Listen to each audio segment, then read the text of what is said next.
Now, on to one of the major topics here. USDGC signs for 5 more years at Winthrop. And I gotta say, I haven't really gotten into watching disc golf live or watching disc golf tournaments up until recently. And I gotta say, for as much hype as USDGC has, that course, eh. The mozzarella sticks were gimmicky. The 3-point Mando for that 270-ish foot downhill shot, Like, I don't know. I'm not sold on the course, to be completely honest. It's cool. It's a cool tournament. I really think PDGA or somebody needs to pull an Eagles Crossing and just drop a boatload of money in and make a course that is spectator friendly, that you have complete control over. You can put your lines through the woods. Do it something like Waco, something along those lines where you still have open holes, woods holes, really test everyone's skills. Maybe even get in, here's a crazy idea, a second course. Try that. I mean, if you buy enough land, get it working, get some tees out there, get some baskets out there, great idea. I don't have that kind of money. So if you want to donate, you can always buy some Joe's Disc Golf merch, like this beautiful hat. We also have coffee mugs, t-shirts, polo shirts, sweatshirts, blankets, you name it. We got the Joe's Disc Golf logo on it. But, that's kind of that right there. Like I said, not a huge fan of it. They did have their strongest spectator showing in 2021 with more than 3,500 spectators showing up on the last day. This beats 2019 by 75%. Pretty solid showing. No spectators in 2020 because, the Rona. It was all going around. That's what it was. The tournament will now be Thursday through Sunday rather than the weird Wednesday through Saturday. I don't know. Maybe that was some kind of historical thing. Maybe that was something the university was saying like, hey, this is what's going on. Working to add parking to add more spectators. This is a direct quote from Jonathon Poole, USDGC event director. We're not near capacity in terms of what the lakefront area can handle and people on the course. Also, if you want to read this full article, it is up on Ultiworld, discgolf.ultiworld.com. Now, who goes to this? All former champions. So going back the entire history, this is men's only, or MPO only. This runs alongside Throw Pink Women's Disc Golf Championship, which should be a major. It's run right next to USDGC. It is on the same course. It is the same time. It is the same everything. Throw Pink should be a major. But I digress. All the former winners get to show up. Everyone who finished in the top 10 from 2021 also gets to show up. They switched how many people can qualify at a tournament, so it'll still be the same number of qualifiers, but instead of 5 men and 2.5 women, it will still be the same number of women. That hasn't changed, but the men has switched to 4, and now they offer more spots at more tournaments. So you qualify by being top 4, or one of the top 4 who hasn't already qualified. So if Paul Macbeth qualifies number 1, he's already won, and I think he was in the top 10 last year, so it doesn't matter. It would go to, whoever's number 2. If it was Nico was number 2, then Nico's already qualified from years past, so on and so forth. The media plan for USDGC going forward, or at least through 2022. Disc Golf Network will broadcast and be available to subscribers without extra fees. They did increase the price by a couple bucks. If you have a PDGA membership, you get it for an extra $1. You get it for $6 a month. If not, you get it for $12 a month, or you could pay for the year, or if you don't want to do any of that, you could go ahead and just give a unspecified amount of money so far. Last year it was $25 to watch it as a pay-per-view. Or, hear me out. Sign up for Disc Golf Network and then just cancel it after. Watch it, cancel it, done. Then you're out $12, whatever it is. Crazy idea, I know, but it is something you can do. To add to that, you are paying for this. This is an extra $1 a month to go towards some of that. As I had mentioned to someone in a Reddit thread earlier today or yesterday, I can't remember, I think Disc Golf Network was partly looking for an excuse to raise their rates. If you listen to a lot of the interviews that Jeff Spring has done over the last couple months, they have invested in a lot of new cameras. They've invested in a lot of new wireless technology to make the cameras look better and work better. They've invested in more staff. They've invested in more other equipment and infrastructure. So, good Lord, they need to pay for it somehow. So they had to raise that. USDGC was good cover. So now they're like, hey, we cut a check to USDGC to be able to cover this. So we need you guys to help pay that, which is part of it probably. And who knows, there's no word on what that cost. But good Lord, you knew the prices were going up. Just listening to Jeff Spring talk about all the stuff that they did to improve it. And I really think that they have done better. My criticism, my very vocal criticism of the All-Star event was everything seemed slapped together last second. But by the time you got to Las Vegas, the coverage was great, except for the fact where they dropped coverage for the first round. They fixed everything for Waco, and everything at Waco looked really good. Graphics were good. There's still some bugs that they're working out there. Nothing's perfect. This isn't ESPN. This isn't the NFL Network or MLB Network or NHL Network. This is the Disc Golf Network, still relatively new, still working out the kinks, but I think they're doing pretty well. There will be an additional fee if you want to watch post-produced condensed footage, even if you're already a Disc Golf Network subscriber. So, boo on that. Jomez, GK Pro, etc. won't be there and / aren't allowed there. Yes, they signed Jomez, GK Pro, Gatekeeper, and I think Central Coast all signed these contracts for covering the majors with Disc Golf Network and the Silver Series and Elite Series. However, USDGC is a major that is not owned, run, operated by the PDGA. It is run by Innova. I mean, it's a shell company that runs it that's owned by Innova. Which, yeah, that's a whole different can of worms that I don't really feel like getting into other than saying, I don't like it. On you. Here is a great quote from Mr. Jonathon Poole. And I think this encapsulates his sentiment towards the disc golf fans and his, well, let me just read this. For our majors, I'm struggling to see a need for post-produced coverage in that capacity. If you're making the live streams available for replay behind a paywall in their entirety, I think that's fine. If you have a broadcast or editing team that's willing to go back and condense that footage, that makes sense. Screw you and your silver spoon. That's all I gotta say. There is absolutely a need for post-produced coverage. Why, Jomez is paying, $1 million to get the rights to do post-produced.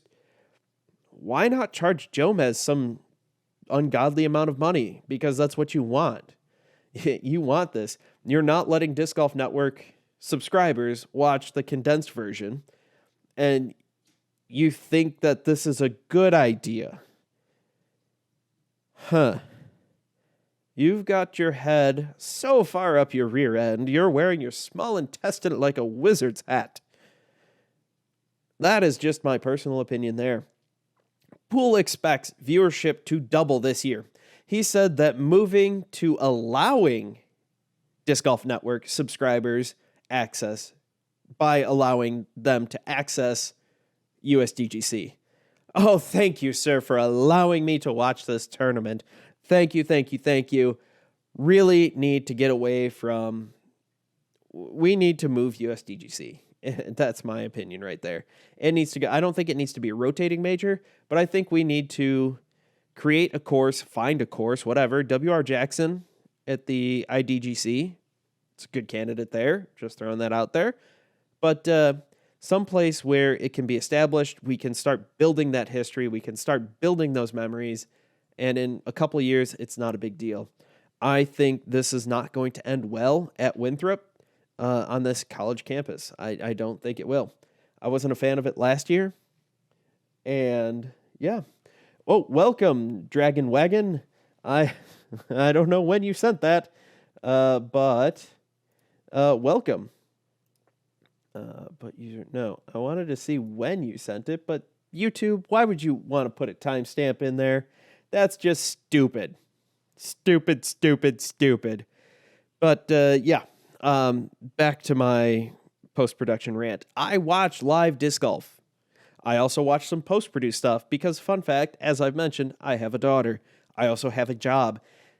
Disc Golf Media does not pay my salary yet, but you can help. Merch. That was a very shameless plug there. But anyway, you can, so I have to go to work. Fortunately, I can put on disc golf, and I can put on these tournaments. We watch ESPN, we could watch March Madness, we could do all this stuff. That's fine. So I can put that on. But here's the thing. So far this year, the FPO has teed off first. And so I can watch FPO coverage, but by the time the MPO starts, I have to go home, and I spend time with my family and my daughter, so I don't get to watch that. So I watch the Jomez coverage, and Gatekeeper has Chase Card. So I'll watch both of those because I don't have time to watch another 4 hours of disc golf as much as I want to. I wish I could. Trust me, I wish I could, but I can't. So they both have a great place in this. So you can't discount it. And for those people who are saying Jomez is better than Disc Golf Network and vice versa, you are comparing apples and oranges. You cannot do that. They're not the same thing. It's not. I mean, that's the hard part is you're watching only the first card, most likely, maybe some really good highlights if they happen to catch it off of other cards. If you're watching Jomez, Gatekeeper, GK, Central Coast, whoever, Disc Golf Network, they've got all these extra cameras, and so we can see all the different storylines. We can see Katrina Allen making a push to win Waco from the 5th card and being damn good about it. And yeah. Nice. Thank you, the DG Beast. And yes, it's, I don't know why YouTube just doesn't look over at Twitch and go, let's do that, but, legally different and better, and vice versa. It's not that hard. I mean, I'm not a computer programmer, so I'm not trying to discount that, but yes, it is. It doesn't make sense to me. But anyway, Poole also had this to say. He commented on the future of selecting, quote, the right location, end quote, for the Disc Golf Pro Tour stops. Again, if you're looking to watch this or read this article, it's on discgolf.altiworld.com. It was just published today, so it should be up towards the top. Venue selection, this is a direct quote, venue selection is going to be critical in the next 10 years. Where are we going and why? And do they have the infrastructure to support it? It's not just about the course anymore. One convenient thing about Winthrop is the fact that there is Wi-Fi and Ethernet everywhere because it's a college campus. I'll give them that. The quality of the camera coverage was phenomenal because they can plug everything in. More courses, I would not be surprised if in the 5-year plan at Eagles Crossing, depending on how things go with tournaments, if they're not thinking already about wiring that place for sound, so to speak, running cables everywhere. So yeah. And Dragon Wagon says, I like watching the live later at night. It puts my girlfriend to sleep, and then I get to watch disc golf in all my glory. I I understand. I understand. I really do. I used to until now I'm like, I need sleep because children are awesome. I love my child. But trying to keep up with her and run a YouTube channel and run a podcast and a website and still do my job, there's not a lot of time in the day, man. There's not a lot of time.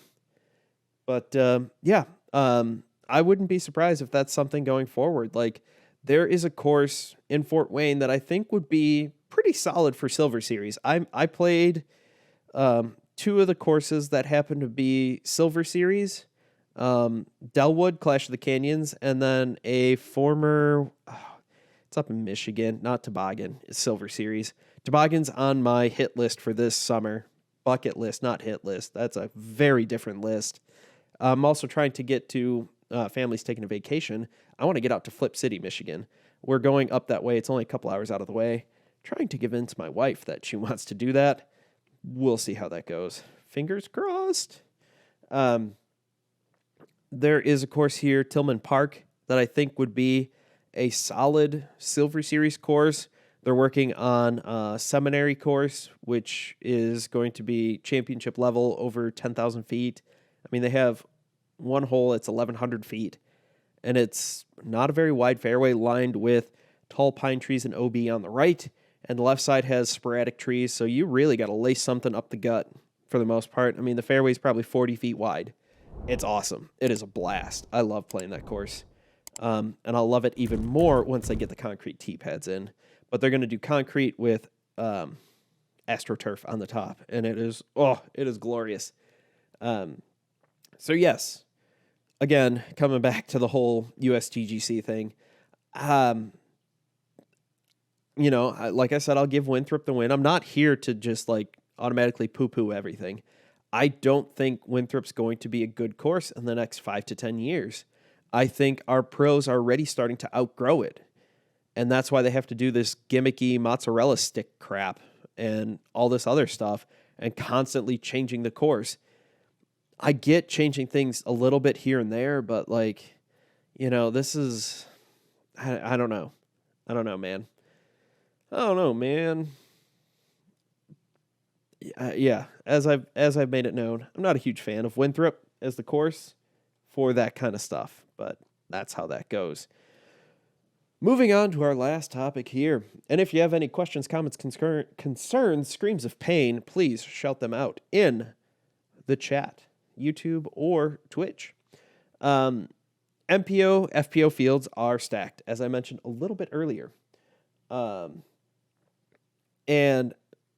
Central Coast and GK Pro will have post-production here. Final round, as with almost all Silver Series, will be live on Disc Golf Network on Sunday. The MPO feature card that you will see, I think Central Coast is doing it. I don't know who's doing MPO and FPO. You'll have to double check. All the media that was put out, they put both logos on the MPO and FPO lead cards or feature cards. So either way, feature card for MPO, Brody Smith, Ricky Wysocki, Adam Hams, and Paul Macbeth. That's pretty interesting right there. Feature card for the FPO is Alexis Mondahano, Valerie Mondahano, Vanessa Van Dyken, and Katrina Allen. So that's going to be another solid card there. Belton is pretty cool. I don't know if it's ever going to really get off of Silver Series anytime soon, not because it's a bad course, but because of the location. Belton is kind of out of the way. Belton, Texas. Waco is at least close enough. I think it's about 2.5 hours from Dallas, just like Tyler, Texas, where I know that course. I know Tyler, Texas very well because I went to grad school there, and I played the course on campus that doesn't exist anymore because I went back recently, and the field where I used to play Ultimate Frisbee now has a dorm. The half the course where it was fun to go out, you played near road, tight OB shots. That's got tennis courts by it. Like, The course isn't what it used to be. But I lived 15 minutes from Dogwood, and you know what course I never played? Dogwood. So, not bitter about that at all. Not at all. But Tyler, Texas, 2.5 hours from Dallas, 2 hours and 45 minutes to the airport. I may or may not know that distance pretty well. Plus, they have a decent-sized airport to get into Tyler. So, regional airport, but still. And, that's a great course, great area. If you go and watch that, definitely go to the Jalapeno Tree. It is a Tex-Mex place, but that's in 2 weeks. And Belton, open at Belton, I just don't think it's close enough to a major disc golf community to draw in the crowds that you're going to need, because disc golf is starting to get there. We're starting to get to the point where people are starting to plan vacations to go to an Elite Series stop, maybe some Silver Series, depending on where it's at. Like, I would go to, I don't think it's on the Silver Series this year, but unfortunately the timing didn't work out, but I would have loved to go see Silver Series at Clash at the Canyons at Delwood Park in Lockport, Illinois, because my parents live like 40 minutes from there. So it's a great way to go see my parents and go see some great disc golf. The closest tournament that I could go to here is Toboggan, going up there to D-Glow, which I probably will. I want to play D-Glow so bad. Not play D-Glow, play Toboggan. I would love to play D-Glow, but good Lord, there's not enough time in the day for me to play that course competitively, I assume. Knowing some of the local guys that have played it who whip me here, I can only imagine what it's going to be like there. So, still going to be fun. Can't wait to get out there. Maybe shoot around there with do some media, but I doubt it, because that stuff doesn't go over quite that well. But that is